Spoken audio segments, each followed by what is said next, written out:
میری زندگی میں اتفاقات کا عمل دخل بہت رہا ہے۔ ایسے اتفاق تو کسی کے ساتھ بھی ہو سکتا ہے اور ہوتا رہا ہے، لیکن میرے ساتھ جس طرح ہوتا رہا ہے اس کو میں محض اتفاق نہیں سمجھتی، کیونکہ میرے ساتھ جس طرح واقعات یا حادثات پیش آتے ہیں وہ اتفاق نہیں بلکہ سوچے سمجھے منصوبے لگتے ہیں۔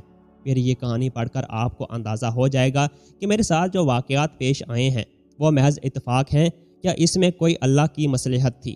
خیر، اللہ کی مصلحت تو ہر کام کے پیچھے کار فرما ہوتی ہے۔ میرے ساتھ جو بھی گزری وہ بھی اللہ کی مصلحت تھی۔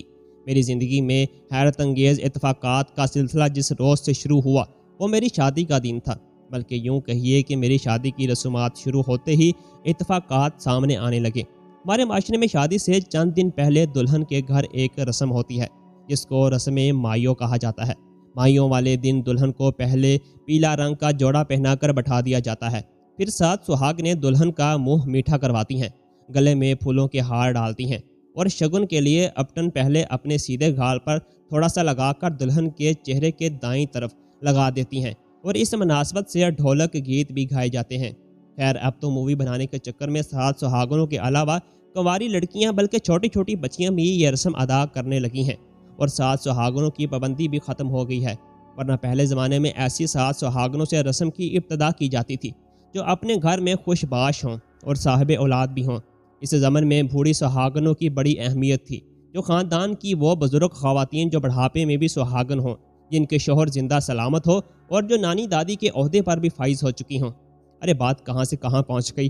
ہاں، تو میں یہ بتا رہی تھی کہ مائیوں کی رسم ادا کرنے کے لیے مجھے ایک کمرے میں بٹھا دیا گیا تھا جہاں مجھے شادی کے دن تک بیٹھے رہنا تھا اور دن میں کئی بار اپٹن ملا جانا تھا۔ مائیوں والی اس رسم کا مقصد یہی ہوتا ہے کہ لڑکی کو کچھ دن گھر کے کاموں سے آزاد کر کے صرف اور صرف اس کے رنگ روپ کو نکھارنے کی کوشش کی جائے تاکہ دلہن بن کر اس کے اوپر خوب روپ چڑھے اور بہت خوبصورت نظر آئے۔ مائیوں کی یہی رسم دلہا والوں کے ہاں رسم برائے رسم ہوتی ہے، کیونکہ دلہا کو کون سا مخصوص جگہ پر بیٹھنا ہوتا ہے تو ہلا گلا کرنے کے بہانے اور بہنوں اور بھابھیوں کو نیگو وصول کرنے کا موقع ہوتا ہے۔ رسم مائیوں کے موقع پر زیادہ تر شادی والے دنوں گھروں کو ایک دوسرے کی رسم میں بلایا جاتا ہے اور دعوت کا انتظام ہوتا ہے، گویا یہ شادی کی رسمیں شروع ہونے کا اعلان ہوتا ہے۔ قصہ مختصر، دلہا والوں کے ہاں اس رسم کے موقع پر میرے گھر سے میری بہنیں، کزنز اور بامجی وغیرہ گئی تھیں، لیکن وہاں جا کر پتہ چلا تھا کہ دلہا میاں کو اتفاق سے صبح ہی سے بخار چڑھا ہوا ہے۔ اس صورت میں کسی رسم کا سوال ہی نہیں تھا۔ ویسے بھی میرے سسرال والے ایسی رسموں کو ہندوانہ طریقے اور بدعت سمجھتے تھے، مگر میری بہنوں اور بھائیوں کی خوشی کی خاطر اس کے لیے تیار ہو گئے تھے، لیکن دلہا کو اتفاقی طور پر بخار چڑھنے کی وجہ سے رسم کی ادائیگی نہیں ہو سکی تھی اور میری بہنیں وغیرہ منہ لٹکا کر واپس آ گئی تھیں۔ گھر واپسی پر ایک کی زبان پر یہی تھا کہ یہ پہلا اتفاق ہے کہ دلہا عین شادی کے موقع پر بخار میں جل رہا ہے، جبکہ کچھ کزنز کا خیال تھا کہ کوئی بخار و خار نہیں ہے، یہ سب رسم نہ کرنے کا بہانہ تھا کیونکہ دلہا تو سامنے آیا ہی نہیں، یہ انہوں نے ہماری انسلٹ کی ہے۔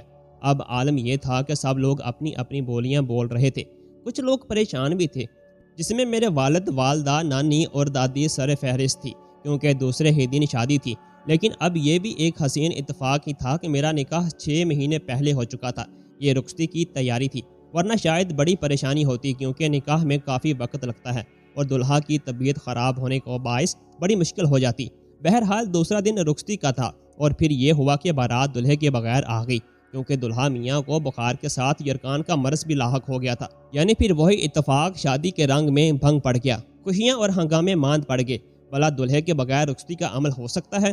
شادی ہال میں آتے ہوئے مہمان بغیر دلہے کی بارات دیکھ کر عجیب سرگوشیاں کر رہے تھے۔ کسی نے کہا کہ لڑکا شادی کے لیے تیار ہی نہیں تھا، تو کوئی دلہے کی پسند کوئی اور بتا رہا تھا، کوئی جہیز اور لین دین کا مسئلہ بتا رہا تھا۔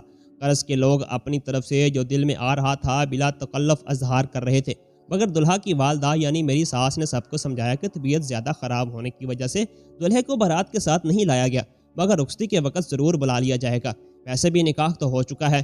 کیوں لوگوں کی زبانیں بند ہوئیں۔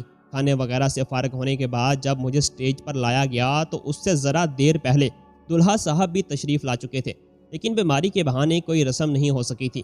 سالیوں کا دلہے کو پان کھلانے کا، جوتا چرانے اور نیگ وصول کرنے کا ارمان دل ہی دل میں رہ گیا تھا، یعنی جیسے ہی مجھے سٹیج پر لایا گیا اس وقت رخصتی کے لیے کھڑا کر دیا گیا۔ میری سب کزنز، دوستیں اور بھابیاں ہنسی ہنسی میں کہہ رہی تھیں کہ بھابی ہماری پہلی دلہن ہے جو اپنے ناز برداری اٹھانے کی بجائے شادی کے پہلے ہی دن دولہا کی تیمارداری کرے گی۔ پھر وہی اتفاق ہوا، سسرال میں نہ منہ دکھائی کی رسم ہوئی، نہ کھیر کھلائی کی، نہ اسلامی ملی۔ دلہا میاں تو اپنے کمرے میں جا کر ایسے بے سدھ ہوئے کہ ساری رات ان کے ماتھے پر ٹھنڈی پٹیاں مجھے ہی رکھنی پڑیں اور وقت دیکھ کر دعا کھلانی پڑی۔ اور یہ اتفاق بھی مجھے دلہن کے ساتھ ہی ہوا کہ شادی کی پہلی رات میرے کمرے میں میری نند بھی ساتھ رہی تھی، اور ہاں، ان کی بیماری کے پیش نظر ولیمہ بھی ملتوی ہو گیا تھا۔ ان کی صحت یابی میں تقریباً 1 مہینہ لگ گیا تھا، اور میرے ساتھ وہی ہوا تھا جو میری بہنوں، بھابھیوں اور دوستوں نے کہا تھا، یعنی یہ پہلی دلہن ہوگی جس کے سسرال میں پذیرائی کی بجائے اس کو دلہے کی خدمت کرنی پڑے گی۔ ظاہر ہے کہ یہ سب میرے ساتھ اتفاق ہی تو تھا۔ اس کے بعد تو گویا اتفاق نے میرا گھر دیکھ لیا تھا۔ میرے ساتھ ہر وقت اتفاقی طور پر عجیب و غریب حالات پیش آنے لگے تھے۔ زیادہ تر کوئی نہ کوئی اتفاق اس وقت ہوتا جب ہم میاں بیوی خوشگوار موڈ میں تنہا ہوتے، اور جب بھی کوئی اچھی محبت بری یا ہنسی مذاق کی بات ہوتی اس وقت غیر محسوس طریقے پر ایسا لگتا جیسے کوئی اور بھی ہمارے درمیان موجود ہے۔ میرے شوہر کا چہرہ فک ہو جاتا، ان کی رنگت پیلی پڑ جاتی اور مجھے بھی ایک عجیب بے چینی اور خوف محسوس ہوتا۔ پھر میرے شوہر کی طبیعت اچانک بگڑ جاتی اور اس کے بعد کئی دنوں تک ان کی طبیعت خراب رہتی۔ وہ بہت نڈھال اور کمزور لگنے لگے تھے۔ مجھے کبھی کبھی خیال آتا کہ شاید میرے ساتھ دھوکہ ہوا ہے۔ میرے میاں یا تو نفسیاتی مریض ہیں یا شادی ان کی مرضی سے نہیں ہوئی ہے۔ ہو سکتا ہے کہ ان کی پسند کوئی اور ہو۔ مجھے سامنے دیکھ کر ان کو وہی یاد آ جاتی ہو جو ان کی پسند ہے، اس لیے ان کی طبیعت خراب ہو جاتی ہے۔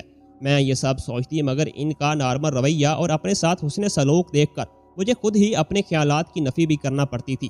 ایک دن بہت سوچ کر میں نے فیصلہ کیا کہ اپنی کسی عزیز دوست کو اس راز میں شریک کر کے اپنی یہ الجھن اور پریشانی اس کے سامنے بیان کروں گی، اور کسی پیر فقیر سے روحانی علاج کے لیے مشورہ بھی کروں گی۔ یہ سوچ کر میں بہت مطمئن ہو گئی تھی، اور اس دن میرے شوہر آفس سے جلدی گھر آ گئے تھے۔ کھانا وغیرہ کھا کر ہم آرام کی غرض سے اپنے کمرے میں چلے گئے تھے، اور اے سی چلا کر کمرے کا دروازہ لاک کر دیا تھا۔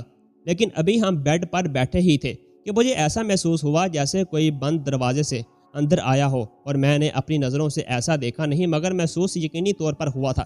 میں نے گھبرا کر اپنے میاں کی طرف دیکھا تو وہ خود بھی بہت پریشان نظر آ رہے تھے۔ مجھے ایسا لگا جیسے وہ کسی کو دیکھ رہے ہوں اور بغیر الفاظ اور آواز کے کسی سے گفتگو کر رہے ہوں۔